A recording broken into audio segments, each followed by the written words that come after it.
जय मसीह। अनि आज मैले तपाईहरुको बीचमा नयाँ करारको विषयमा बताउन लागेको छु। नयाँ करारको महिमा, नयाँ करारको महत्व, नयाँ करार किन हामीलाई आवश्यक छ भन्ने विषयमा मैले तपाईलाई बताउन लागेको छु। ख्रीष्टको आगमन, ख्रीष्टको बलिदान, ख्रीष्टको जीवन, ख्रीष्टको सेवकाई सबै कुरा नै त्यतापट्टि मुखरित छ, त्यतापट्टि केन्द्रित छ। अनि आज हामी नयाँ करारको विषयमा हेर्ने छौं। दुईवटा मूल खण्डबाट दोस्रो कोरिन्थी 3 अध्यायबाट हामी केही समय त्यहाँबाट अध्ययन गर्ने छौं। पछि हामी हिब्रूको पुस्तकबाट पनि केही समय, छोटो समय त्यहाँबाट पनि हामी अध्ययन गर्ने छौं। दोस्रो कोरिन्थी 3 अध्याय 6 पद। नयाँ करारका सेवकहरू हुन उहाँले हामीलाई योग्यका बनाउनु भयो, लिखित अक्षरमा होइन तर पवित्र आत्मामा, किनभने लिखित अक्षरले त मार्छ तर पवित्र आत्माले जीवन दिनुहुन्छ। लिखित अक्षरले मार्छ तर पवित्र आत्माले जीवन दिनुहुन्छ। अनि पौलको लेखाइ हामी पढ्दाखेरि पौलले जहिले पनि रोमीको पुस्तकबाट सुरु गरेर कसरी पुरानो करारमा परमेश्वरले आफ्नो छोरालाई पठाउने तयारी गर्नुभयो, मानिसको अवस्था के छ र किन परमेश्वरले आफ्नो छोरालाई पठाउनु भयो भन्ने कुरा रोमी 1 अध्यायबाटै सुरु गर्छन्। अझ रोमी 1 अध्यायको केही पदहरूमा त सुरुकै एक दुई पदमा त पौलले सुसमाचार कहिले सुरु भयो भनेर उल्लेख गर्छन्। अनि हामीलाई कहिलेकाहीँ लाग्छ येशू ख्रीष्टको बारेमा भएको सुसमाचार चाहिँ येशू आएपछि सुरु भयो भन्ने लाग्छ। तर हामीले रोमी 1 अध्यायको 1 र 2 पद पढ्यो भने चाहिँ हाम्रा पिता पुर्खाहरूलाई परमेश्वरले प्रतिज्ञा गर्नुभएको सुसमाचार, यो सुसमाचार चाहिँ परमेश्वरले धेरै युग अघिदेखि परमेश्वरले सुरु गर्नुभएको येशू ख्रीष्टको सुसमाचार। अनि त्यसपछि रोमी 1 को 16 मा गएर पौलले भन्दछन् कि सुसमाचारसँग म शर्माउँदिन, सुसमाचार भन्न मलाई लाज लाग्दैन, किनभने यसैमा नै परमेश्वरबाट आउने धार्मिकता मानिसहरूको बीचमा प्रकट भएको छ। परमेश्वरबाट आउने धार्मिकता चाहिँ मानिसहरूको बीचमा सुसमाचारद्वारा प्रकट भएको छ। बाइबलको मुख्य विषय चाहिँ सुसमाचार हो र सुसमाचारको केन्द्रीय कुरा, मुख्य कुरा चाहिँ येशू प्रभु आफै हुनुहुन्छ। सुसमाचारको केन्द्र चाहिँ येशू प्रभु आफै हुनुहुन्छ। त्यसकारण मर्कुसले आफ्नो सुसमाचार लेख्दै गर्दाखेरि मर्कुस 1 को 1 मा परमेश्वरका पुत्र येशू ख्रीष्टको सुसमाचारको आरम्भ भनेर सुरु गरेका छन्। नयाँ करारले चाहिँ सुसमाचारलाई अझ प्रज्वलित गर्यो, अझ हाम्रो बिचमा उजिल्यायो, भनौँ अझ प्रष्ट देख्ने गरी हामीलाई त्यो कुरा देखायो। अनि रोमी 1:18 देखि सुरु गरेर पौलले मानिस पापी छ भनेर 3 अध्यायसम्म पौलले छलफल गरेका छन्, मानिसले के पाप गरेको छ भनेर। अनि 3 अध्यायको 22-23 तिर गएर पौलले एउटा कुरा उल्लेख गरेका छन्, सारा सृष्टि, सारा संसार एकतिर होस् र परमेश्वरलाई जवाब दियोस्, परमेश्वरसँग प्रश्न गर्यो भनेदेखि सारा सृष्टिले पनि परमेश्वरलाई दोष लाउन सक्दैन। परमेश्वर चाहिँ आफ्नो सबै काममा त्यति पवित्र, निष्कलङ्क, निष्कोट, नैतिक हुनुहुन्छ। कसैले पनि, कुनै पनि सृष्टिले परमेश्वरलाई प्रश्न गर्न सक्दैन, परमेश्वरलाई दोष लगाउन सक्दैन। परमेश्वर आफ्ना सबै कुरामा त्यति पवित्र हुनुहुन्छ। हामीले केही समय अगाडि हेरेका थियौँ, तपाईँलाई याद छ भनेदेखि नयाँ करार चाहिँ येशू ख्रीष्टले आफ्नो शरीर तोडिन दिनु भएर स्थापना गर्नुभयो। पुरानो करार परमेश्वरले मानिसहरूलाई अराउनु भयो अनि विभिन्न पशुहरूको बलिले पुरानो करारलाई स्थापना गर्यो भनेदेखि नयाँ करार चाहिँ येशू ख्रीष्टको रगतमा स्थापना भयो। नयाँ करारलाई सम्झ्यौं। अन्तिम भोजमा जब चेलाहरूसँग प्रभुले भोज खान बस्नु भएको थियो, उहाँले निस्तार चाडलाई बन्द गर्नुभयो र प्रभु भोजलाई उहाँले सुरु गर्नुभयो। यसरी उहाँले पुरानो करारमा भएको निस्तार चाडलाई उहाँले त्यहाँ रोकिदिनु भयो र नयाँ करार आफ्नो रगतमा स्थापना भएको नयाँ करार चाहिँ उहाँले त्यहाँ सुरु गर्नुभयो, जुन चाहिँ उहाँको बलिदानद्वारा परमेश्वरले उहाँको शरीर तोडिन दिनु भएर त्यसलाई कन्फर्म गर्नुभयो, त्यसलाई निश्चय गर्नुभयो, त्यसलाई पक्का गर्नुभयो।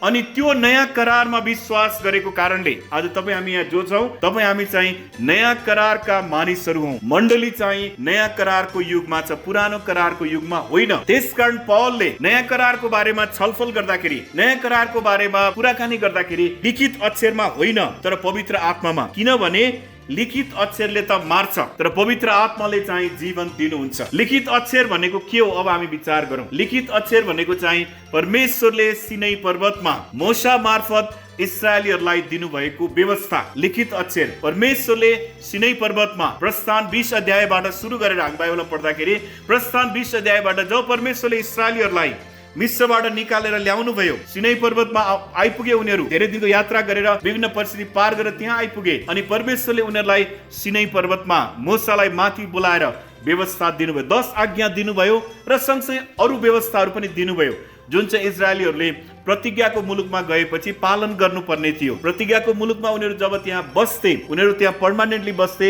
उहाँको पवित्र जाति हुनको लागि, उहाँको लागि मात्रै, उहाँको लागि, परमेश्वरको लागि अलग गरिएको जाति, एकदमै विशेष जाति हुनको लागि परमेश्वरको नियमहरू, परमेश्वरको कानुनहरू पालन गर्नुपर्ने थियो, जुन चाहिँ लिखित अक्षर थियो। तर त्यो गर्न सकेनन्। त्यसकारण त्यसले मार्छ भनेको चाहिँ व्यवस्थाले मानिसलाई पाप के हो भनेर देखाउँछ। रोमीमा पौलले भनेका छन् कि यदि व्यवस्था नहुँदो हो त हामीलाई पापको चेतना नै हुने थिएन। भनेको पाप के हो भनेर कसरी थाहा पाउने? जब कहीँ त्यसको बारेमा लेखेकै छैन, कहीँ त्यसको बारेमा बताएकै छैन भने पाप के हो भनेर हामीले कसरी थाहा पाउने त? त्यतिकै त हामीलाई आउँदैन। त्यसकारण व्यवस्थाले चाहिँ हामीलाई पाप देखाइदिन्छ, पाप देखाइदिन्छ।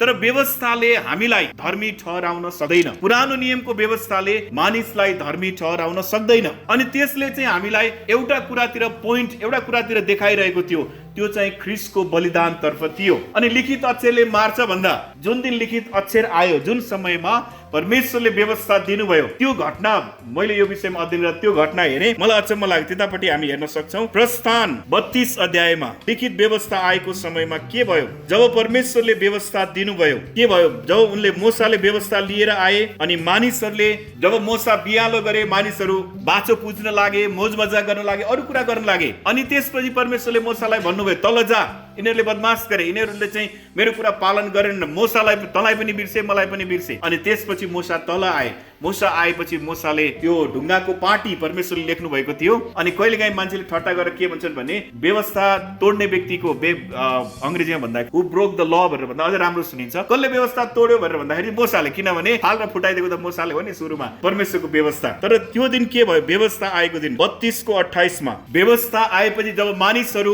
आफ्नै कुरातिर लागेका थिए, परमेश्वरलाई बिर्सेर आफ्नै कुरा लागेका थिए, त्यो दिन के भयो? प्रस्थान 32:28 तब लेवीका सन्तानहरूले मोसाले भने अनुसार गरे। त्यस दिन मानिसहरू मध्ये 3000 जति पुरुष मारिए। 3000 जति पुरुषहरू मारिए। त्यसको यदि लिखित वचनले मार्छ भन्ने कुरालाई हामीले लिटरली जस्ताको तस्तै लिने हो भने लिखित वचन जुन बेलामा दियो मानिसहरूले पालन गर्न सकेनन्, त्यसकारण 3000 मारिए। तर जुन दिन पवित्र आत्मा आउनुभयो, पवित्र आत्माले जीवन दिनुहुन्छ भनेर अहिले हामीले पढ्यौं। जीवन चाहिँ, अनन्त जीवन चाहिँ पवित्र आत्मा छ भनेर हामीले पढ्यौं।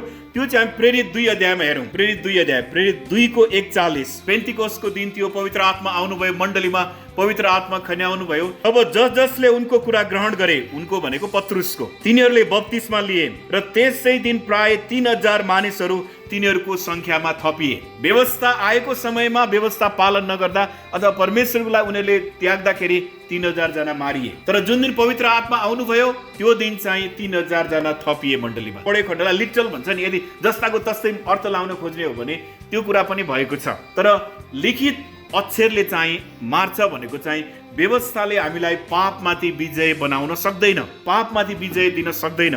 तर पवित्र आत्माले जीवन दिनुहुन्छ। त्यसलाई हामीले येशूले यूहन्ना 3 अध्यायमा निकोदेमससँग कुरा गर्दा, त्यो बेलाको इजरायलको विद्वान निकोदेमससँग कुरा गर्दा येशूले निकोदेमसलाई भन्नुहुन्छ, तिमी इजरायलको गुरु हौ, तिमीले त व्यवस्था थाहा छैन, तिमीलाई पुरानो नियम थाहा छैन तिमीलाई, कि कोही पनि मानिस नयाँ गरी नजन्मेसम्म परमेश्वरको राज्यमा प्रवेश गर्न सक्दैन।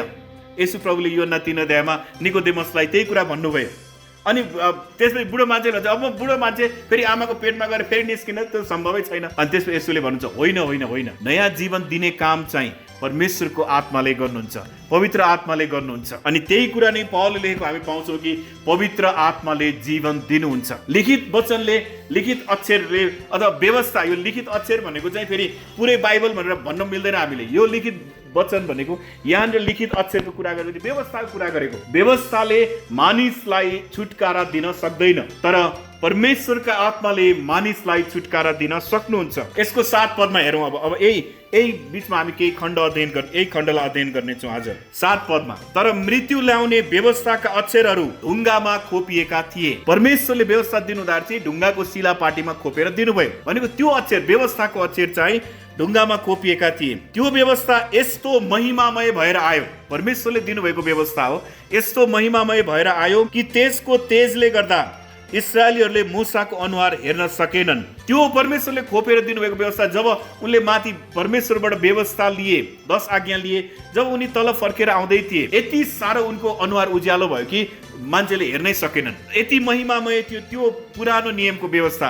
पुरानो नियम जुन व्यवस्थाले हामीलाई बचाउन सक्दैन, पावलले तुलना गर्दैछन् पुरानो नियमको हामीलाई बचाउन नसक्ने त्यो व्यवस्था दिँदा पनि कति महिमामय दिन थियो, कति ठुलो कुरा थियो कि पुरै इजरायली समुदायले मूसाको अनुहार हेर्न सकेनन्। यसलाई सायद हामीले प्रस्थानमै गएर हेर्दाखेरि अझ राम्रो हुन्छ होला। प्रस्थान 34 अध्याय, हामी प्रस्थान 34 अध्यायमा के भएको थियो भनेर भन्दाखेरि त्यसको अर्थ हामी बुझ्न सक्छौँ। प्रस्थान 34 अध्यायको 29 देखि म पढ्दैछु। जब मूसा गवाहीका ती 2 शिलापाटी आफ्ना हातमा लिएर सिनै पर्वतबाट ओर्लेर आए, तब परमेश्वर तिनीसित कुरा गर्नु भएकोले आफ्नो अनुहार चम्कँदैछ भन्ने कुरो मूसालाई थाहा थिएन।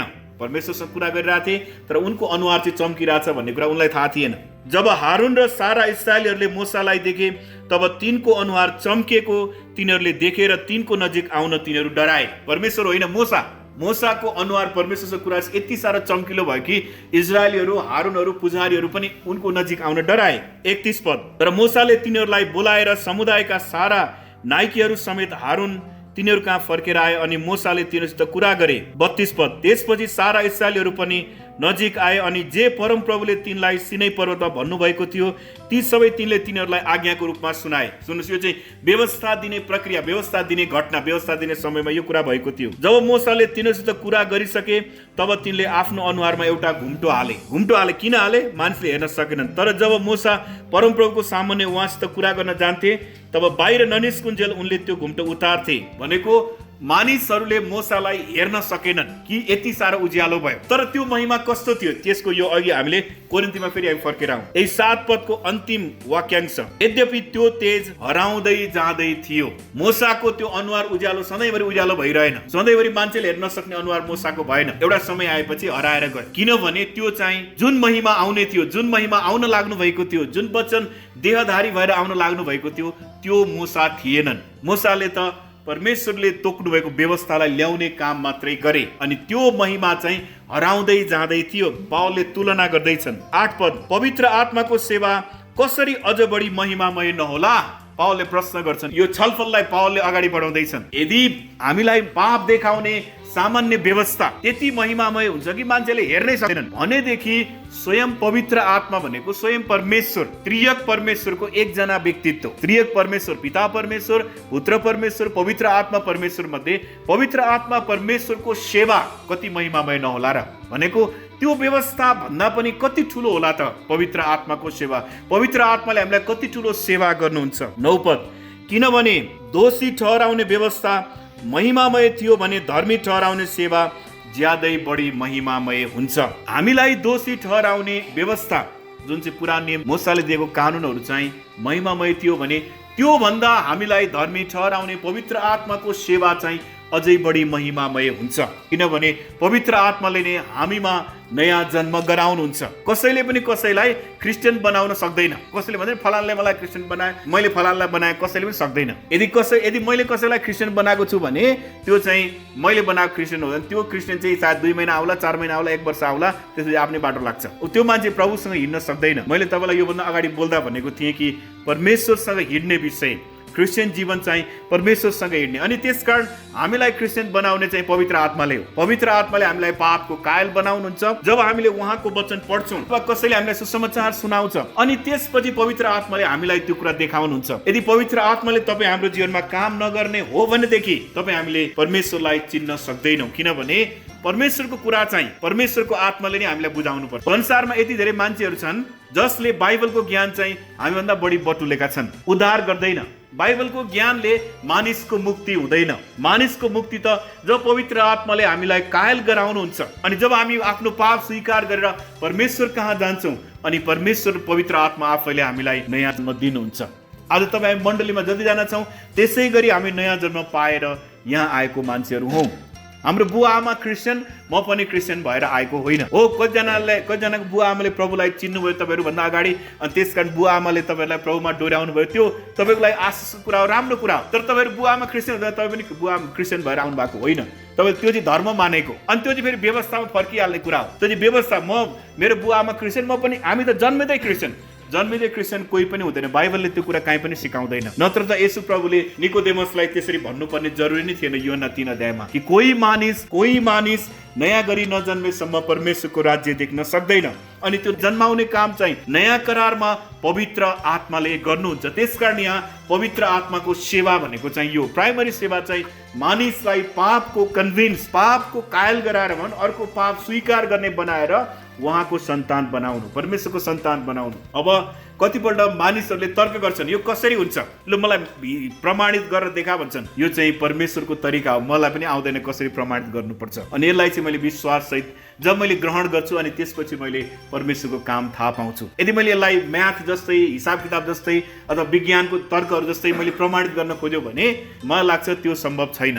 मैले चाहिँ सक्दिनँ, तपाईँहरूले सक्नुहुन्छ मलाई थाहा छैन, मैले चाहिँ सक्दिनँ। तर जब म विश्वास सहित उहाँले मलाई नयाँ जन्म दिनुहुन्छ भनेर जब मैले ग्रहण गरेँ अनि जब म त्यो नयाँ जन्मको बाटोमा हिँड्न सुरु गरेँ, त्यसपछि मैले परमेश्वरको काम थाहा पाएँ। र तपाईँहरूले पनि थाहा पाउनु भएको छ, जब तपाईँले प्रार्थना गर्नुहुन्छ परमेश्वरले जवाब पठाउनुहुन्छ। जब तपाईँ दुःख कष्टमा हुनुहुन्छ परमेश्वरले तपाईँलाई ढाडस दिनुहुन्छ। जब तपाईँ खुसी हुनुहुन्छ परमेश्वरलाई महिमा गर्नुहुन्छ, परमेश्वरले तपाईँलाई अझ उत्साही गराउनुहुन्छ। अनि त्यो चाहिँ प्रमाण हो कि तपाईँको नयाँ जन्म भएको छ, तपाईँ परमेश्वरसँग हिँड्नुहुन्छ भन्नेको उदाहरण चाहिँ त्यही हो। कि कसैले अब यहाँ मलाई यहाँ देखान, यहाँ जस्तै यहाँ क्रुस छ, यसै गरी यो यसै प्रुफ गर भन्दाखेरि त्यो सम्भव छैन। तर पवित्र आत्माले हामीलाई, तर जो व्यक्तिलाई पापको कायल गराउनुहुन्छ त्यो व्यक्ति उहाँ कहाँ आउँछ।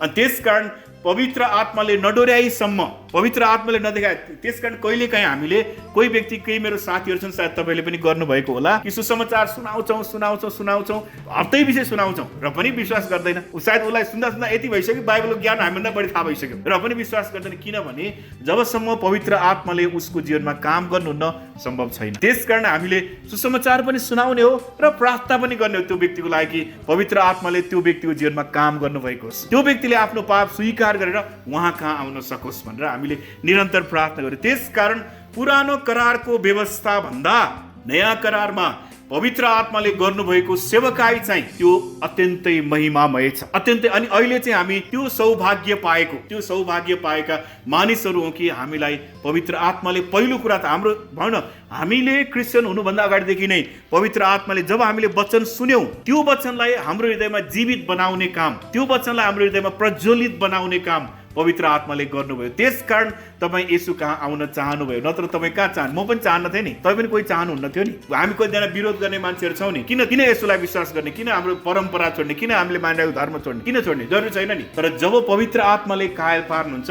त्यसपछि हामी किन भन्दैनौँ, हामी विश्वास गर्छौँ। हामी भन्छौँ प्रभु म तपाईँलाई विश्वास गर्छु, तपाईँ मेरो प्रभु र मुक्तिदाता हुनुभएको छ। तर त्यसको लागि पापी मानिसलाई, प्रत्येक मानिस, हामी सबै पापी मानिसलाई त्यसको लागि पवित्र आत्माले कायल गराउनु पर्छ। अनि त्यसकारण मैले भन्छु कि जहिले हामीले कसैलाई सुसमाचार सुनाउँछौँ भने समाचार पनि सुनाऊ र त्यो व्यक्तिको लागि नाम काटेर निरन्तर प्रार्थना गरौँ। मैले मेरो कतिवटा साथीहरूको मैले नाम लेखेर राखेको छु, अनि प्रत्येकपल्ट मेरो परिवारको प्रार्थनामा, मेरो व्यक्तिगत प्रार्थनामा मैले त्यो साथीहरूको लागि नाम काटेर प्रार्थना गर्छु। मैले वचन पनि सुनाउँछु र नाम काटेर प्रार्थना गर्छु, प्रभु फलाना व्यक्तिलाई चाहिँ त पवित्र आत्माले काम गर्नु। सायद राति अबेर प्रार्थना गऱ्यो भने प्रभु त्यो व्यक्ति सुतिरहेको होला, तपाईँले घरजाउनु सपना दिनुहोस्, दर्शन दिनुहोस् भनेर प्रार्थना गर्छु। अनि एउटा समय आउँछ, मेरो विश्वास छ कि पवित्र आत्माको काम त्यो व्यक्तिले बुझ्न सक्छ। आमेन। 10 पद, दोस्रो कोरिन्थीमै छौँ हामी 3 अध्याय। किनभने जो एकपल्ट महिमामय थियो अहिले त्यसलाई उछिन्ने महिमाले गर्दा अब त्यो महिमामय रहेन। व्यवस्थाको कामहरू चाहिँ अब महिमामय रहेन, तर अब चाहिँ पवित्र आत्माको काम महिमामय रह्यो। 11 पद, किनकि जो बितेर गयो त्यो महिमा साथ आएको थियो भने स्थायी रहने चाहिँ अझ बढी महिमापूर्ण हुनुपर्छ। भनेको व्यवस्था चाहिँ बितेर जाने कुरा हो। बितेर जाने कुरा चाहिँ यदि त्यो महिमामय थियो भने सधैँभरि रहने कुरा कति महत्त्वपूर्ण होला, त्योभन्दा कति ठुलो होला। हो न, हामी तुलना गर्दाखेरि उदाहरणको लागि ल हामीले एक चिजको लागि मानौँ रे, सल्लोको उत्तिसको काठ र अग्राको काठ दुईटालाई हामीले पानीमा बर्खामा बाहिर छोडिदिउँ भन्दै कुन चाहिँ बढी टिक्छ होला? हामीलाई थाहा छ नि, अग्राठ चाहिँ बढी टिक्छ होइन। अथवा प्लाइवुड र हामीले अग्राटको फलेकलाई सँगै राखिदिउँ भनेदेखि एउटा बर्खामा प्लाइवुड काम नलाग्ने हुन्छ। अनि एक हिसाबले भन्दा व्यवस्था चाहिँ त्यसै थियो कि एउटा समयको लागि त्यो काम लाग्ने थियो, तर अब एउटा समय आयो, अब त्यो चाहिँ सकियो। अब चाहिँ अब त्यस्तो अग्राटको चाहिँ त्यो सधैँभरि रहन्छ नि, त्यस्तै भन्नु खोज्यो। येशू ख्रीष्टले क्रुसमा गर्नुभएको काम चाहिँ अब सधैँभरिको लागि हो। त्यो एक दिनको लागि, एक महिनाको लागि, एउटा पुस्ताको लागि, एक शताब्दीको लागि त्यो होइन। अब चाहिँ सधैँभरिको लागि ख्रीष्ट येशूले क्रुसमा त्यो काम सिद्ध्याउनु भएको छ। जब हामीले उहाँलाई विश्वास गर्यौँ, हामी सबैले त्यो सित्तैमा पायौँ। कसैले हामीलाई थपेर दिइरहेको, त्यसमाथि थप्नुपर्ने जरुरी थिएन। अब हाम्रो समस्याको म कुरा गर्दैछु। अब हाम्रो समस्या चाहिँ के हुन्छ? तपाईँ हामीले के भन्छौँ? हामी चर्च जानुपर्छ। किन जानुपर्छ? किनभने चर्च गएन भने परमेश्वर बेखुसी हुनु होला। मैले भेटिहाल्नुपर्छ, दशांश दिनुपर्छ, परमेश्वर मसँग बेखुसी हुनु होला। अथवा मैले बाइबल पढ्नुपर्छ, बाइबल अझ हामी के भन्छ? बाइबल पढिदिनुपर्छ, प्रार्थना गरिदिनुपर्छ। प्रार्थना गरेन भने परमेश्वरलाई घाटा लाग्छ होला। मैले भेटिदिएन भने परमेश्वरलाई घाटा लाग्छ होला। त्यो चाहिँ धर्म कर्म हो, त्यो चाहिँ व्यवस्थाको कामहरू हो। यदि मैले विचार गर्छु कि म बाइबल पढेर म धर्मी हुन्छु, म जति बाइबल पढ्छु उति धर्मी हुन्छु, यदि मैले त्यो विचार गरेँ भने क्रुसको रगत चाहिँ बेकारको भयो। क्रुसको रगतले मलाई चाहिने जति धर्मी बनाइसकेको छ। परमेश्वरको दृष्टिमा परमेश्वरले जब मलाई हेर्नुहुन्छ, मलाई देख्नुहुन्न, मेरो स्वभाव भुवन देवकोटाको स्वभावलाई देख्नुहुन्न, येशूलाई देख्नुहुन्छ। किनभने मैले धार्मिकताको वस्त्र, उहाँको धार्मिकताको वस्त्र लगाएको छु। अनि जब परमेश्वरले मलाई हेर्नुहुन्छ, यदि मेरो स्वभाव देख्नुहुने हो त परमेश्वरले मलाई भस्म पार्नुहुन्छ, तर परमेश्वरले येशूलाई देख्नुहुन्छ अनि येशू कारणले मलाई क्षमा गर्नुहुन्छ। अब त्यस कारण उहाँले मलाई धर्मी भनिसक्नु भएपछि अरू कसैले पनि दोष लाएर केही हुनेवाला छैन। तर म किन बाइबल पढ्छु? किनभने म उहाँ त्यो परमेश्वरको बारेमा जान्न चाहन्छु र उहाँलाई मैले के गर्दाखेरि म उहाँको भक्ति योग्य जीवन जिउन सक्छु। मेरो जीवनले कसरी उहाँको महिमा हुन सक्छ, कसरी अरू मानिसहरूले मेरो जीवन चाहिँ उहाँको गवाहीको रूपमा देख्न सक्छन्, त्यसकारण म त्यो कुरा थाहा पाउनलाई बाइबल पढ्छु। अनि मलाई प्रेम गर्ने परमेश्वर, मलाई उद्धार गर्ने परमेश्वरको बारेमा म अझै जान्न चाहन्छु। कस्तो हुनुहुँदो रहेछ, उहाँ के गरी गर्नुभएछ, त्यो सबै कुरा मैले कहाँ जान्न सक्छु? यहाँ जान्न सक्छु। अनि त्यसकारण म बाइबल पढ्छु। तर बाइबल पढेर म धर्मी चाहिँ हुँदैन। म भजन गाउँछु। किन भजन गाउँछु? किनभने मलाई मुक्ति दिने उद्धारकर्तालाई म भजन गाएर, गीतद्वारा म उहाँलाई प्रशंसा गर्न चाहन्छु। किनभने उहाँले मलाई गर्नुभएको उद्धार चाहिँ अरू केहीसँग त्यसको तुलनै छैन, त्यसको केहीसँग पनि तुलनै छैन। उहाँले मलाई गर्नुभएको प्रेम चाहिँ, मान्छेले भन्छ नि आमाले सबैभन्दा बढी माया गर्छ, मेरो आमाले पनि उहाँले मलाई गर्नुभएको जति प्रेम गर्नुहुन्न। तपाईँहरू कसैको आमाले पनि येशूले तपाईँलाई गर्नुभएको जति प्रेम कसैले पनि तपाईँलाई, तपाईँको अब कतिजनाको गर्लफ्रेन्ड बोयफ्रेन्ड होला, त्यसले पनि गर्दैन। तपाईँले भर्खर बिहा गर्नुभयो होला अथवा भर्खर तपाईँ बिहाको हनीमुन पिरियडमा हुनु होला, त्यसले पनि तपाईँको श्रीमान श्रीमतीले पनि त्यो धेरै प्रेम गर्दैन जति येशूले गर्नुहुन्छ। अनि त्यो प्रेम गर्ने येशूलाई म गीत गाएर धन्यवाद दिन्छु। मेरो मनको धन्यवाद, मेरो मनको खुसी, म उहाँको अगाडि आराधना गरेर, गीत गाएर, कहिलेकाहीँ ठुलो स्वरले कराएर, कहिलेकाहीँ अन्य भाषा बोलेर, कहिलेकाहीँ विभिन्न किसिमले म उहाँलाई धन्यवाद दिन्छु। तर म गीत गाउँदैमा उहाँले मलाई चाहिँ स्वीकार गर्ने त राम्रो होस् भन्ने उहाँले मलाई ठान्नुहुन्न। त्यो चाहिँ प्रस्तुतकर्ता पर्फर्मर्सहरू मात्रै हो, वर्सिपर्सहरू होइन। आराधना गर्ने चाहिँ उहाँलाई धन्यवाद भनेर त्यो धन्यवादको शब्द निकाल्ने हो कि उहाँले मलाई यति धेरै माया गर्नुभयो कि अब म के गर्न सक्छु? केही त गर्न सक्दिनँ। म यति गीत गाएर उहाँलाई धन्यवाद भन्न सक्छु। मैले अरू त के, उहाँलाई मैले मेरो जीवनभरिको कमाई सबै दिए पनि उहाँले गर्नुभएको उद्धारको मूल्य मैले चुकाउन सक्दिनँ। तर म के गर्न सक्छु? उहाँलाई मुखले धन्यवाद भन्न सक्छु। मैले सुसमाचार सुनाइनँ भने परमेश्वरलाई घाटा लाग्छ होला, लाग्दैन? हामी कहिलेकाहीँ के विचार गर्छौँ? हामीले सबै मानिसलाई जित्नुपर्छ, उहाँको राज्यमा ल्याउनुपर्छ, मण्डली स्थापना गर्नुपर्छ, गरेन भने परमेश्वरलाई घाटा लाग्छ। परमेश्वरले बिजनेस गर्नुभएको होइन, परमेश्वरको राज्यमा घटी हुन्छ होइन। हामी किन मानिसलाई सुसमाचार सुनाउँछौँ? किनभने उनीहरू येशू बिना नरकमा गइरहेका छन्। हामीलाई थाहा छ संसारको मानिसलाई अरू केही पनि उपाय छैन, केही पनि उपाय छैन जसद्वारा मानिसहरूले उद्धार पाउनु आवश्यक छ। एउटै नाउँ हो, एउटै नाउँ हो, त्यो नाउँ चाहिँ येशू नाउँ हो। येशूलाई विश्वास गरेपछि मात्रै, येशूद्वारा मात्रै परमेश्वर कहाँ पुग्न सकिन्छ। किनभने परमेश्वर कहाँ जाने बाटो अरू छैन, अरू कुनै छँदै छैन। त्यसकारण हामी मानिसहरूलाई त्यो कुरा प्रचार गर्छौँ अनि त्यसकारण हामी मानिसहरूलाई प्रभुको वचन सुनाउँछौँ कि उनीहरूले पनि त्यो प्रेम पाउन्। उनीहरू, किनभने हामीलाई पनि कसैले सुनाइदिएर हामी आएको होइन होइन। तपाईँलाई कसैले उहाँको वचन नसुनाइदियो भने तपाईँ पनि संसारमा अब हिजो अस्तिको चाडमा रमाइरहनु हुन्थ्यो होला, त्यही तपाईँको अन्धकारको कुराहरूमा अन्धकारको जीवन जिरहनु हुन्थ्यो होला। तपाईँलाई सत्य के हो थाहा हुँदैन थियो, मुक्ति के हो थाहा हुँदैन थियो, तर कसैले तपाईँलाई वचन सुनाइदियो। त्यसकारण तपाईँ आज मण्डलीमा हुनुहुन्छ। अनि हामी त्यही कुरा अरू मानिसलाई गर्न चाहन्छौँ। तर त्यो कामले हामीलाई परमेश्वरको अगाडि बढी ग्रहण योग्य बनाउँदैन, बढी ग्रहण योग्य, बढी धर्मी ठहराउँदैन। किनभने धर्मी ठहराउने चाहिँ ख्रीष्टले क्रुसमा गर्नुभएको कामले हो। अनि अर्को चाहिँ कहिलेकाहीँ विशेष गरी जवानहरूको बिचमा अथवा कतिपल्ट अरू मानिसको बिचमा पनि एउटा कुरा के छ भनेदेखि मैले नियम पालन गर्नुपर्छ, किनभने बाइबल पढ्नुपर्छ, ठ्याक्क बाइबल पढ्नुपर्छ, बिहान उठ्ने बित्तिकै पहिले बाइबल पढ्नुपर्छ, त्यसपछि अरू कुरा गर्नुपर्छ, अथवा प्रत्येक दिन प्रार्थना गर्नै पर्छ, त्यो नियम हो, गर्नै पर्छ, अथवा प्रत्येक दिन बिहान प्रार्थना गरेपछि प्रभुको प्रार्थना दोहोऱ्याउनै पर्छ, त्यो मन्त्र जस्तो क्या, त्यो भन्नै पर्छ। त्यसको मिनिङ के हो थाहा छैन, मिनिङ विचार गर्दै अनिखेर यहाँ हाम्रा स्वर्गमा बस्ने पिता तपाईँको नाम पवित्र गरोस्, तपाईँको राज्य आओस्, अनि त्यो हतार हतार क्या त्यो सिद्ध्याउनै पर्ने, त्यो चाहिँ नीति नियम हो। त्यो नीति नियमले हामीलाई परमेश्वरको अगाडि बढी ग्रहण योग्य बनाउँदैन। अनि कतिपल्ट हामीले यो लुगा लाउनुपर्छ, त्यो लुगा लाउनुपर्छ, यसो गरी हिँड्नुपर्छ, उसो गरी हिँड्नुपर्छ, अनि परमेश्वरले ग्रहण गर्नुहुन्छ होला, त्यो पनि व्यवस्थाको कामहरूतिर फर्केको। पावलले गलातीको चर्चलाई हप्काएको छ, ए मूर्ख गलाती हो, तिमीहरू किन फेरि व्यवस्थाको कामतिर फर्किन्छौ भनेर पावलले गलातीको मण्डललाई हप्काएको छ। किनभने हामीलाई चाहिँ येशू ख्रीष्टको क्रुसको रगतले बचाएको। अनि हामी किन अब फेरि ड्रेसअप कुरा उदाहरणको लागि मान्यो भने किन हामी सही पोसाक लगाउँछौँ, किनभने हामी उहाँको छोराछोरी चाहिँ उहाँलाई मनपर्ने गरी जिउनुपर्छ। जस्तै मेरो छोराछोरी उदाहरणको लागि मेरो 3 जना बच्चाहरू छन्, अनि म उनीहरूको जीवन मैले एउटा अनुशासन बनाएको छु, अनि मेरो बच्चाहरू त्यही बाटोमा हिँडुन् भन्ने म चाहन्छु। अनि परमेश्वरले पनि आफ्नो छोराछोरीको लागि अनुशासन बनाउनु भएको छ। त्यो अनुशासन चाहिँ यहाँ छ, कसरी जिउनुपर्छ, मण्डली कसरी चल्नुपर्छ, परिवार कसरी चल्नुपर्छ, श्रीमान श्रीमानको सम्बन्ध कस्तो हुनुपर्छ, बुवा आमा र छोराछोरीको सम्बन्ध कस्तो हुनुपर्छ, सबै कुरा यहाँ छ। अनि परमेश्वर चाहनुहुन्छ कि आफ्नो छोराछोरी यसरी जिएको चाहनुहुन्छ। अनि स्वाभाविक रूपमा यदि मेरो छोराछोरी मेरो अनुशासनमा हिँडेन भनेदेखि मलाई चित्त दुख्छ। त्यसै गरी हामी परमेश्वरका छोराछोरी उहाँको अनुशासनमा हिँडेनौँ भने परमेश्वरलाई पनि मन दुख्छ, किनभने उहाँमा पनि त्यो भावना छ।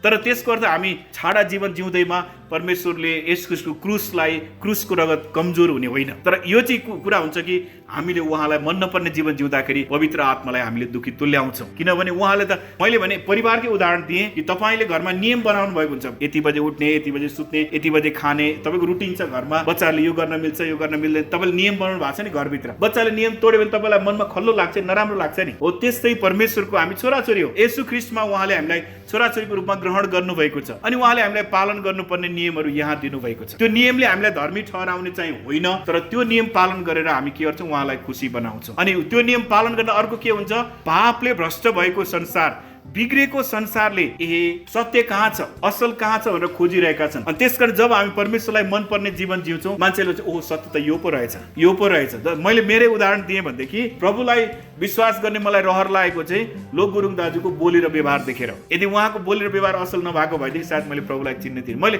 एउटा एक्जाम्पलको रूपमा दिएको। यदि हामीले असल जीवन जियौँ भने चाहिँ अरू मानिसहरू चाहिँ ख्रीष्टतिर आकर्षित हुन्छन्। त्यसकारण यसुले भन्नु, जब म पृथ्वीमा उचालिन्छु म मानिसहरूलाई आफूतिर खिच्छु। हामी फेरि यसैमा फर्केर आयौँ एकचोटि हिब्रू 10 अध्यायमा फेरि नयाँ करारको सेवाको विषयमा के भनिएको छ, हामी केही कुरा त्यहाँबाट पनि हेर्नेछौँ। हिब्रू 10 अध्यायको 1 देखि 4, किनभने व्यवस्था अब आउने उत्तम कुराहरूको खास रूप होइन। पुरानो करारको व्यवस्था चाहिँ जुन उत्तम कुरा, द बेस्ट कुरा आउँदैछ, त्यसको खास रूप होइन, तर तिनको छाया मात्रै हो। व्यवस्था चाहिँ त्यो एउटा छाया मात्रै हो। यस्तो होला भनेर मान्छेलाई अलिकति बुझाउने त्यो स्ट्यान्डर्ड तोकेको, एउटा स्तर तोकेको मात्रै हो। यसकारण सालिँदै नित्य चढाइने त्यही किसिमका बलिहरूद्वारा नजिक आउनेहरूलाई यसले सिद्ध पार्न सक्दैन। पुरानो करारमा वर्षको एकपल्ट प्रधान पुजारीले महापवित्र स्थानमा सबैको लागि बलि चढाउने काम गर्थे र त्यसले मानिसलाई प्रत्येक पल्ट शुद्ध पारिरहन सक्दैन, नत्र त बलि चढाउने काम रोकिने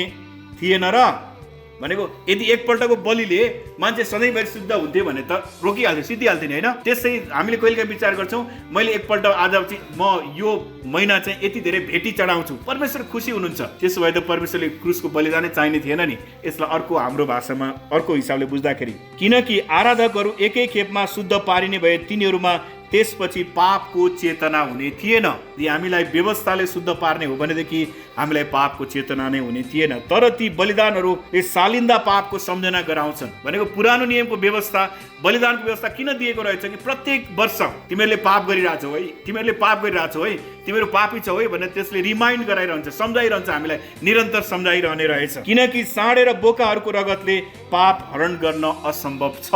कुनै पनि पशुको बलिदानले मानिसको पापलाई हरण गर्न सक्दैन। 12 पददेखि, तर ख्रीष्टले त पापहरूका निम्ति सदाको लागि एउटै बलिदान चढाउनु भयो। भनेको मानिसको पापको लागि जुन बलिदान चाहिने थियो, ख्रीष्टले एकपल्ट सधैँको लागि, एकपल्ट सधैँको लागि, एकपल्ट सधैँको लागि। अब मानिसले फेरि पापको लागि बलिदान चढाउनु पर्ने। त्यसकारण तपाईँले यहाँ चढाएको भेटी चाहिँ मेरो पाप कटनी होस् भनेर हालेको होइन। तपाईँ चाहिँ परमेश्वरले मलाई यति ठुलो काम गर्नुभयो, मेरो जीवनमा उपकार गर्नुभयो, त्यसलाई धन्यवाद दिनलाई मैले कमाएको केही कुरा म उहाँको कामको लागि दिन्छु। दशांश चाहिँ, किनभने यो चाहिँ प्रभुको आज्ञा हो। अनि कति मान्छेले भन्छन् दशांश चाहिँ पुरानो करारको कुरा हो। दशांश चाहिँ पुरानो करारको व्यवस्था आउनुभन्दा पनि अगाडिको दशांश कुरा गरेको छ। किनभने मल्कीसेदेकलाई अब्राहम, कुलपिता अब्राहमले दशांश दिएका छन्, अनि मल्कीसेदेक चाहिँ व्यवस्था आउनुभन्दा अगाडिका मानिसहरू। त्यसकारण दशांशलाई चाहिँ व्यवस्था कुरा भन्छ भने त्यो गलत कुरा। किनभने दशांश दिने चलन चाहिँ, दशांश दिने कुरा परमेश्वरले चाहिँ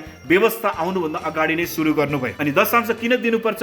कि प्रभुको कामलाई निरन्तर अगाडि बढाउनलाई हामीलाई रुपैयाँ पैसाको दरकार पर्छ। तर यो दशांशले हामीले परमेश्वरलाई खुसी बनाउँछौँ भन्ने होइन, तर हामीले धन्यवादको भेटी दिने हो। धन्यवादको भेटी दशांश स्वरूप उहाँको कामको लागि हामीले दिने हो। अब कति मानिसले 10 भन्दा बढी 20% दिनुहुन्छ, कतिजनाले 50 दिनुहुन्छ, कतिजनाले 90 दिनुहुन्छ, कतिजनाले कसैले कुनै कमाइको 100% पनि प्रभुको कामको लागि दिन्छन्। अनि त्यो चाहिँ प्रभुप्रति धन्यवादी भएर दिने कुरा हो। दशांश कुरा चाहिँ 13 पद, हिब्रू 10:13, उहाँका शत्रुहरू उहाँको पाउदा नहुन्जेल उहाँ पर्खिरहनुहुन्छ, किनकि एउटै बलिद्वारा जो पवित्र तुल्याइँदैछन् तिनीहरूलाई उहाँले सदाको निम्ति सिद्ध बनाउनु भएको छ। जुन एउटै बलिले हामीलाई पवित्र तुल्यायो, अब त्यो चाहिँ हामी सधैँभरिको लागि हामी सिद्ध हो। तर त्यसको अर्थ हामीले पाप गर्दैनौँ भन्ने होइन। हामीले जब पाप गर्छौँ, मैले तपाईँलाई योभन्दा अघिल्लो पल्ट भनेको थिएँ, हामी उहाँ कहाँ जान्छौँ, हाम्रो पाप स्वीकार गर्छौँ, उहाँले हामीलाई क्षमा दिनुहुन्छ, शुद्ध तुल्याउनुहुन्छ। तर उहाँको बलि भनेको त्यो चाहिँ हाम्रो पक्ष भयो। तर परमेश्वरको पक्षमा जुन रिक्वायरमेन्ट थियो, पापको लागि चाहिने बलिदान थियो, त्यो एकपल्टको लागि सधैँलाई सकियो। अब एकपल्टको लागि त्यो बलिदानले सधैँको लागि काम गर्यो। 16 पद, हिब्रू 10:16, ती दिनपछि तिनीहरूसँग बाँध्ने मेरो करार यही हो। परमेश्वरले कसरी करार बाँध्नुहुन्छ? नयाँ करार, यो चाहिँ नयाँ करार भने पनि हुन्छ। परमप्रभु भन्नुहुन्छ, तिनीहरूका हृदयमा म मेरो व्यवस्था राखिदिनेछु र तिनीहरूका मनमा म त्यो लेखिदिनेछु। अब नयाँ करारमा चाहिँ परमेश्वरले व्यवस्था हाम्रो हृदयमा त्यो लेखिदिनुहुन्छ, अनि त्यो चाहिँ पवित्र आत्माले गर्नुहुन्छ। परमेश्वरका आत्माले त्यो परमेश्वरको व्यवस्था अब चाहिँ हाम्रो हृदयमा लेखिदिनुहुन्छ, अनि त्यो चाहिँ येशू ख्रीष्टको क्रुसको बलिदानद्वारा त्यो सम्भव भयो। यदि येशूको क्रुसको बलिदान भएको थिएन भनेदेखि यो नयाँ करारमा परमेश्वरको व्यवस्था हाम्रो हृदयमा लेखिने थिएन। अनि त्यसपछि 17 पद, तब उहाँ भन्नुहुन्छ, तिनीहरूका पाप र तिनीहरूका दुष्कर्महरू म फेरि सम्झने छैन। तपाईँले याद गर्नुभएको छ, कति मानिसहरू यस्तो डरलाग्दो पापीहरू हुन्छन्, तर जब येशूको चरणमा आउँछन् परमेश्वरले उनीहरूलाई पुरा क्षमा गर्नुहुन्छ। यदि मैले मेरो आफ्नो जीवन लिएँ भने मैले पनि कति धेरै पाप गरेको छु, तपाईँहरूले पनि कति धेरै पाप गर्नुभएको छ। तर जब हामी येशू कहाँ आउँछौँ, परमेश्वरले अब त्यसलाई फेरि सम्झिराख्नुहुन्न। मान्छेले मैले सम्झिन्छु, फलाना व्यक्तिले मलाई फलाना बेलामा यसो गरेको थियो, यसो दुःख दिएको थियो, यसो गरेको थियो। कहिले अब श्रीमती हामीसँग, मेरो श्रीमतीले मलाई यो बेलामा यसो गरेको थियो, मेरो श्रीमानले यसो गरेको थियो, अथवा मेरो छोराछोरीले यसो, बुवा आमाले यसो गरेको थियो। तर परमेश्वरले चाहिँ सम्झनुहुन्न, किनभने येशू ख्रीष्टको क्रुसको बलिदानले त्यो सधैँभरिको लागि मेटाइदिएको छ, सधैँभरिको लागि मेटाइदिएको। 18 पद, अब जहाँ यी सबैको क्षमा हुन्छ त्यहाँ अब फेरि पापको निम्ति कुनै बलि छैन। अब यसलाई अर्को भाषा भविष्यकाल, फ्युचर टेन्समा बुझ्ने हो भनेदेखि तपाईँले आजभन्दा 5 वर्ष पछि गर्ने पाप पनि क्रुसमा क्षमा भइसकेको छ। तपाईँले त्यो बेला पाप गर्नुभयो, परमेश्वरतर्फ फर्केर आउनुभयो भने परमेश्वरले क्रुसलाई हेरेर, येशूलाई हेरेर तपाईँलाई क्षमा गर्नुहुन्छ। परमेश्वरको तरिका चाहिँ, येशूको तरिका चाहिँ, म पनि तिमीलाई दण्ड दिन्न, जाऊ र फेरि पाप नगर। त्यो चाहिँ परमेश्वरको तरिका हो। जब येशू ख्रीष्ट देहधारी भएर आउनुभयो, यूहन्ना 1:14, उहाँ अनुग्रह र सत्यता दुईटाले भरिएर आउनुभयो। वचन हाम्रा बीचमा वास गर्नुभयो। दुईटा कुरा, अनुग्रह र सत्यता। यो अनुग्रह र सत्यता भन्दा पहिलो अनुग्रह, त्यसपछि सत्यता। अनुग्रह भनेको उहाँले हामीलाई क्षमा गर्नुहुन्छ, सित्तैमा हामीलाई दया गर्नुहुन्छ। अनुग्रह भनेको हामीले कमाउन नसक्ने कुरा उहाँले हामीलाई सित्तैमा दिनुभयो। येशू प्रभुमा अनुग्रह थियो कि परमेश्वरले हामीलाई सित्तैको लागि हाम्रो पाप क्षमा गर्नुभयो। त्यो चाहिँ परमेश्वरको अनुग्रह। हाम्रो कुनै पनि तरिकाले हाम्रो पाप हुने थिएन, परमेश्वरले क्षमा गरिदिनु भयो, त्यो चाहिँ अनुग्रह भयो। तर सत्यता भनेको चाहिँ यदि हामी पापमा रहिरह्यौँ भने त्यसको लागि दण्ड छ। यदि कसैले उहाँको क्षमादानलाई स्वीकार गर्दैन भनेदेखि त्यसको लागि दण्ड छ। त्यो चाहिँ सत्यता हो। भने पहिले अनुग्रह दिनुहुन्छ परमेश्वरले। यदि कसैले अनुग्रहलाई अटेरी गर्छ, उहाँको अनुग्रहलाई स्वीकार गर्दैन भनेदेखि सत्यता सँगसँगै छ। किनभने येशू प्रभु अनुग्रह र सत्यता दुईटै कुराले परिपूर्ण भएर हाम्रा बीचमा वास गर्नुभयो भनेर यूहन्ना 1:14 लेखिएको छ। अब एउटा सानो खण्ड पढेर हामी अन्त्य गर्छौँ। हामी फेरि दोस्रो कोरिन्थीमै फर्केर जाउँ। दोस्रो कोरिन्थी 4 अध्यायबाट यसको 3 देखि 6 पद। घुम्टोले ढाकिने विषय मैले तपाईँलाई अघि नै भने कि पुरानो नियममा, पुरानो करारमा जब परमेश्वरले व्यवस्था दिनुभयो, यति धेरै उज्यालो भयो कि मूसाको अनुहार मान्छेले हेर्न सकेनन्, अनि त्यसकारण मूसाले घुम्टोले ढाक्नु पर्यो। अब त्यो घुम्टो हटाइएको छ, येशू ख्रीष्टद्वारा त्यो घुम्टो हटाइएको छ। सायद मेरो विचारमा योभन्दा अघिल्लो पद 3 अध्यायको 17-18 पद पढ्नु राम्रो हुन्छ होला यो घुम्टोको विषयमा। म 14 देखि पढ्नु राम्रो हुन्छ होला। तर तिनीहरूका मन कठोर भएका थिए, किनकि आजको दिनसम्म पुरानो करार पढ्दा त्यो घुम्टो रहिरहन्छ, जुन घुम्टो ख्रीष्टद्वारा मात्रै हटाइन्छ। भनेको पुरानो करार पढ्दाखेरि मानिसको पाप कसरी क्षमा हुन्छ भन्ने पुरा हामी बुझ्नै सक्दैनौँ, थाहै पाउन सक्दैनौँ, त्यसको अर्थ लगाउन सक्दैनौँ। तर ख्रीष्ट आएपछि त्यो घुम्टो हट्यो भनेको अब हामीले प्रष्ट गरी देख्न सक्छौँ। 15 पद हो, आजसम्म पनि मूसाको पुस्तक पढ्दा तिनीहरूका हृदयमा घुम्टो हालिएको हुन्छ। भनेको मूसाको पुस्तक पढ्दा हामी मानिसको लागि उद्धारको बाटो प्रष्ट गरी बुझ्न सक्दैनौँ, हामीलाई थाहा हुँदैन। 16 पद तर जब मानिस प्रभुपट्टि फर्किन्छ त्यो घुम्टो हटाइन्छ। मूसाको व्यवस्थालाई छोडेर येशू ख्रीष्टतिर फर्केपछि, क्रुसतिर हेरेपछि त्यो घुम्टो, त्यो पर्दा चाहिँ हटाइन्छ। सायद आज हामी सबैको लागि पनि हामीले धर्म कर्म छोडेर, अरू कुरा छोडेर जब हामी येशूतिर हेर्छौँ, हाम्रो हृदयमा त्यो पर्दा खुल्यो हो न। के कुराले हाम्रो हृदय बन्द गरेको थियो, हामीले पवित्र परमेश्वरलाई देख्न सकेका थिएनौँ, अब हामी देख्न सक्छौँ। केद्वारा? ख्रीष्टद्वारा। त्यसकारण यो कुरा हामीले जहिले पनि याद गर्नुपर्छ कि म परमेश्वरको अगाडि धर्मी ठहरिन्छु। के कारणले? येशूको कारणले, मेरो कारणले होइन। म प्रार्थना गर्छु, म राम्रो मान्छे, म असल मान्छे, त्यो चाहिँ धर्म हो। र धर्मले कोही पनि मानिसलाई मुक्ति दिन सक्दैन। मुक्ति दिने काम चाहिँ येशूले मात्रै गर्न सक्नुहुन्छ। 17 पद अब प्रभु आत्मा हुनुहुन्छ, अनि जहाँ प्रभुका आत्मा हुनुहुन्छ त्यहाँ स्वतन्त्रता छ। 18 हामी सबै घुम्टो हटाइएको मुहारले प्रभुको महिमा प्रतिबिम्बित गर्दछौँ, अनि एउटा महिमादेखि अर्को महिमातिर उक्लँदै उहाँको रूपमा बदलिँदै जान्छौँ। परम प्रभुबाट यो आउँछ जो आत्मा हुनुहुन्छ। अब एउटा महिमाबाट अर्को महिमामा झल्कने कुरा कहिलेकाहीँ हामी यसलाई कन्टेक्स्टभन्दा बाहिर लगेर व्याख्या गर्छौँ, तर वास्तवमा यो भन्न खोजेको जब हामी ख्रीष्टलाई हेर्न थाल्छौँ, पुरानो करारको त्यो व्यवस्थाको महिमाबाट अब हामी माथि गएर ख्रीष्टको महिमामा जान्छौँ। त्यो एउटा महिमाबाट हामी अर्को महिमामा पुग्छौँ। त्यो विषयमा यहाँ कुरा गरेको। तर त्यसको अर्थ फेरि मैले टुङ्ग्याउनुभन्दा अगाडि कुरा भन्छु है, त्यसको अर्थ चाहिँ व्यवस्था काम नलाग्ने खत्तम भनेको होइन। व्यवस्था येशूले पालन गर्नुभयो, त्यसलाई पुरा गर्नुभयो। व्यवस्था चाहिँ जग हो, व्यवस्था चाहिँ जग हो। अनि त्यहाँ माथि येशू प्रभुको क्रुस अडिन्छ। भने अर्को हिसाबले भन्दा येशूको क्रुस चाहिँ व्यवस्थामा टेकेर बसेको छ। भनेको व्यवस्थालाई येशू प्रभुले पुरा गर्नुभयो, तर त्यो व्यवस्था अहिलेको लागि चाहिँ काम लाग्दो छैन भन्न खोज्छु। अहिलेको लागि चाहिँ व्यवस्थातिर फर्केर, व्यवस्थालाई हेरेर, व्यवस्था पालन गरेर मानिसको उद्धार हुँदैन। मानिसको उद्धार चाहिँ येशूलाई विश्वास गरेर, उहाँको क्रुसको बलिदानलाई स्वीकार गरेर मात्रै हुन्छ भन्न खोजेको। तर त्यसलाई व्यवस्था नै खारिज भयो, यो सिद्धियो, यो पुरानो नियम चाहिँदैन भनेको होइन। पुरानो नियम चाहिन्छ किनभने त्यो चाहिँ जग हो, तर पुरानो नियमले हामीलाई उद्धार चाहिँ गर्दैन।